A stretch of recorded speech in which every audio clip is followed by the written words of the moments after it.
Oke, halo semuanya, lagi sama gue Luis di Granita KD. Oke, jadi di video kali ini gue pengen ngebahas sebuah aspek yang sangat penting banget buat kita-kita yang suka duduk di depan PC lama-lama entah kerja atau main game. Dan aspek tersebut adalah kenyamanan yang tidak jauh-jauh dari kursi. Cuman sebelum gue bahas kursinya, gue pengen ngasih tahu dulu full konteks kenapa gue akhirnya bisa memutuskan untuk beralih ke kursi yang lagi gue pakai sekarang ini. Gitu, biar kalian tahu kurang lebih seperti apa. Dan jadi awal pertama kali gue kerja itu gue pakai sebuah kursi yang basically adalah sebuah kursi ruang tamu, dan untuk standar meja kerja yang tingginya itu sekitar 70 sampai 73 cm. Kursi ini tuh sangat-sangat kurang banget tingginya. Jadi singkat cerita, karena gue pakai kursi itu dan jadinya pergelangan tangan sampai bahu gue itu sakit banget dan ternyata kena yang namanya carpal tunnel syndrome. Cuman kalau kalian pengen tahu soal carpal tunnel syndrome mungkin akan jadi bahasan di video selanjutnya. Kalau kalian pengen gue bahas silahkan komen.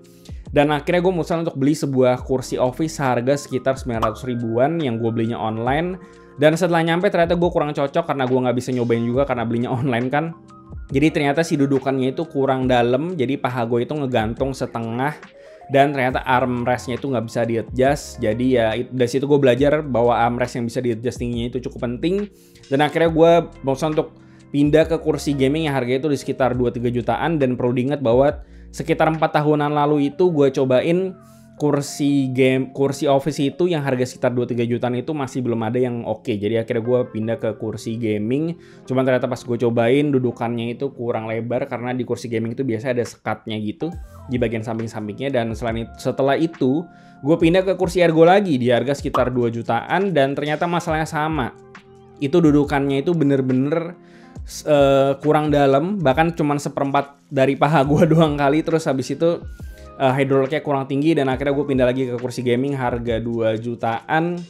Dan itu cukup gede dan gue cukup nyaman pakai itu, sekitar 2-3 tahunan gue pakai. Cuman sama kayak kursi gaming kebanyakan. Jadi kursi gaming itu kan kebanyakan pakai leather atau kulit. Jadi itu panas kalau udah duduk di situ, meskipun udah pakai AC yang udah dingin pun dia tetap bakal panas. Dan selain itu juga karena udah dipakai lama, dudukannya pun lama-lama makin kempes. Dan akhirnya di akhir tahun lalu itu tuh gue dapat kesempatan buat pakai kursi office juga yang harga 2 jutaan. Cuman karena berat gue mungkin terlalu berat kali ya. Jadi udah gue pakai sekitar 3-4 bulanan itu dudukannya udah mulai agak kempes. Gitu. Akhirnya setelah itu gue akhirnya sempat main ke tempatnya Tech Manis dan di situ gue cobain kursi-kursinya mereka dan ternyata gue nyantol sama satu kursi yang dipakai sama si Okto. Itu benar-benar nyaman banget dan bikin gue kehook dan akhirnya gue pakai ini. Oke, jadi kursi ini tuh namanya adalah Oxion V1 yang harganya itu di sekitar 2,3 juta. Dan secara desain kan bisa lihat sendiri, dia kurang lebih kayak desain kursi office atau kursi ergo pada umumnya yang mungkin udah sering kalian lihat.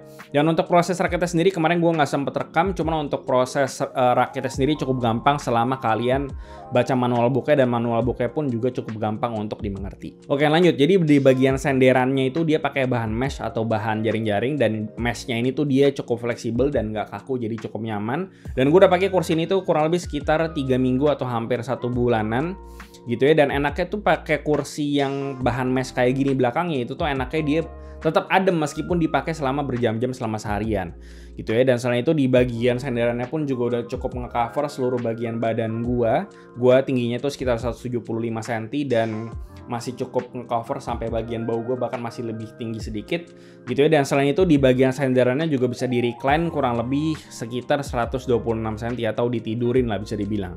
Dan selain itu meskipun udah di recline, dia itu nggak goyang-goyang karena center of gravity-nya itu bener-bener pas banget. Dan pas gue coba reclining pun itu dia nggak ngejomplang sama sekali. Jadi gue cukup apresiasi dari segi recliningnya. Bagian belakang ini juga ada lumbar support yang nggak bisa diatur jaraknya, tapi karena meshnya ini cukup fleksibel, jadi pas gue senderin sih ini masih cukup berasa nge-cover bagian back gue sih.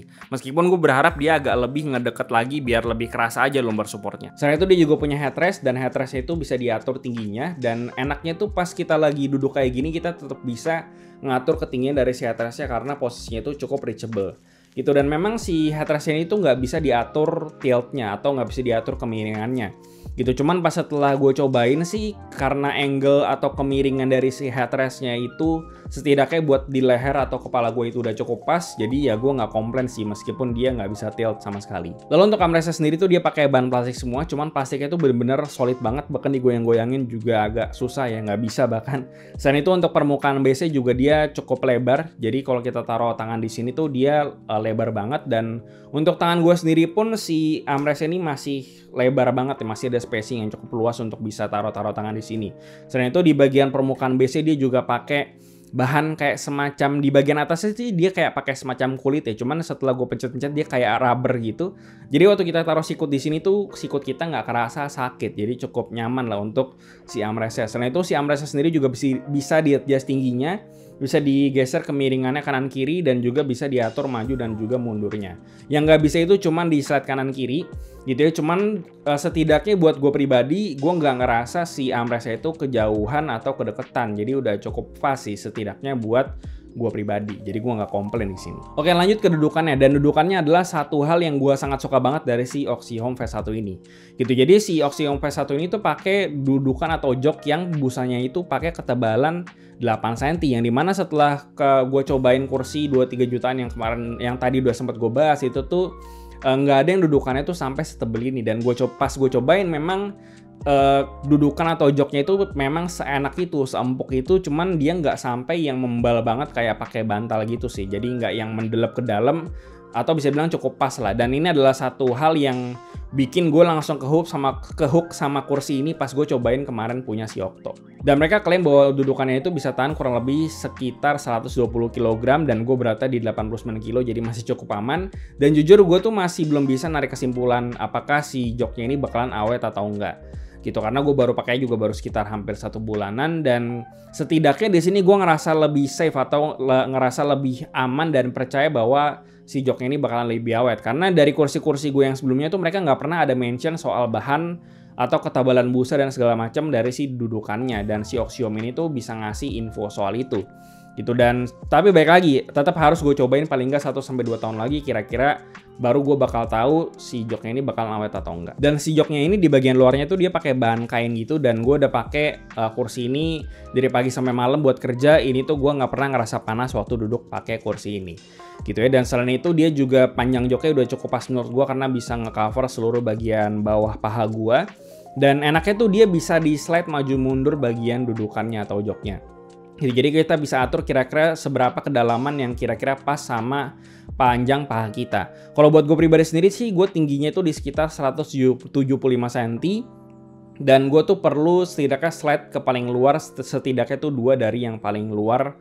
Itu gue udah cocok. Dan gue ngasih space sedikit buat lutut gue biar bisa gerak-gerak lebih leluasa. Dan ini menurut gue salah satu fitur yang penting banget di kursi ergo kayak gini. Karena dari pengalaman gue dulu beli kursi ergo setidaknya 2 kali. Yang pertama itu tuh masalahnya itu selalu sama, adalah di joknya kurang panjang atau kurang dalam. Jadi cuman ngecover paling cuman setengah paha gue atau cuman seperempat paha gue doang. Jadi bener-bener nggak enak lah bisa dibilang. Dan di sini bisa diatur sesuai sama panjang dari paha kalian. Dan paling di sini yang nggak enaknya adalah si slider si joknya itu tuh cuman bisa diatur pas kita tidak menduduki si kursinya. Jadi tuh kita harus berdiri dulu, pegangin joknya, injak kakinya, baru kita bisa slide, dan kita nggak bisa ngatur pas lagi duduk kayak gini.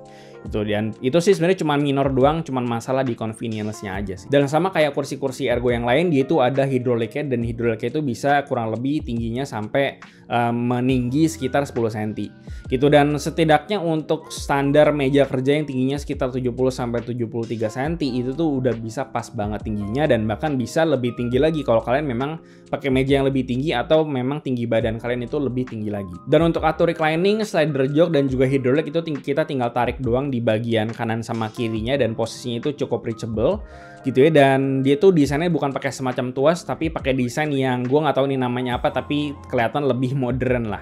Dan selain itu perlu di keep to note aja bahwa di pengaturan recliningnya atau lock dari si recliningnya itu kan harus bener-bener tarik sampai ke paling mentok atau paling ujung. Dan dia itu memang nggak kelihatan sampai mentok banget, cuma ada satu titik tuh sampai kalian itu udah nggak bisa narik sampai ujung lagi, ya itu berarti udah ngunci. gitu. Karena kalau misalkan posisinya nggak ngepas dikit aja, nanti recliningnya bisa baik lagi, dan udah beberapa kali kejadian sama gua. Dan untuk stand base-nya sendiri tuh dia pakai bahan plastik, cuma jangan skeptis dulu karena si stand base-nya itu tuh bisa menahan beban sampai 1136 kg atau bahkan 1 ton lebih gitu ya. Tapi di sini nggak mungkin gua tes sampai 1 ton gitu ya, cuman kan bisa lihat sendiri bahwa di bagian bawah stand base itu tuh dia punya rangka-rangka yang cukup tebal-tebal, dan pas gua ketok-ketok pun dia juga kerasa sangat kokoh banget, dan pas gua pakai pun juga nggak ada bunyi-bunyi ngakik-ngakik gitu ya. Dan di bagian kaki-kakinya itu tuh ada kayak semacam, gua nggak tahu apa namanya, cuman kalau kita duduk di kursi kan kita biasa suka nginjek bagian stand base-nya kan, dan dia tuh kayak ada semacam kayak anti slip gitu. Jadi kalau kita naruh kaki di sini tuh dia nggak licin. Jadi detail yang cukup menarik menurut gue di sini. Lalu untuk rodanya sendiri tuh dia pakai bahan plastik, dan pas gue coba pun dia nggak ada yang seret ya. Jadi cukup enak pas mau digeser-geser, dan so far nggak ada komplain buat kakinya. Dan ya kurang lebih gue udah pakai kursi ini sekitar hampir 1 bulanan, dan memang gue belum nemuin komplain apa-apa sih, setidaknya hampir sebulanan ini. Dan kemarin itu memang pas gue cobain ke tempat Teh Manis, mereka sempat ada kursi Oxyhome beberapa dan gue cobain, dan memang yang paling kehook sama gue adalah si Oxyhome V1 ini gitu, karena memang dudukannya itu juara banget menurut gue. Dan kembali lagi ya, kalau soal kursi itu memang sangat-sangat subjektif banget, karena tiap orang tuh punya postur yang beda-beda, punya tinggi badan yang beda-beda, dan tiap orang tuh punya standar kenyamanannya mereka masing-masing. Jadi ada bagusnya kalau memang kalian bisa cobain langsung, ya itu bisa jadi oke banget.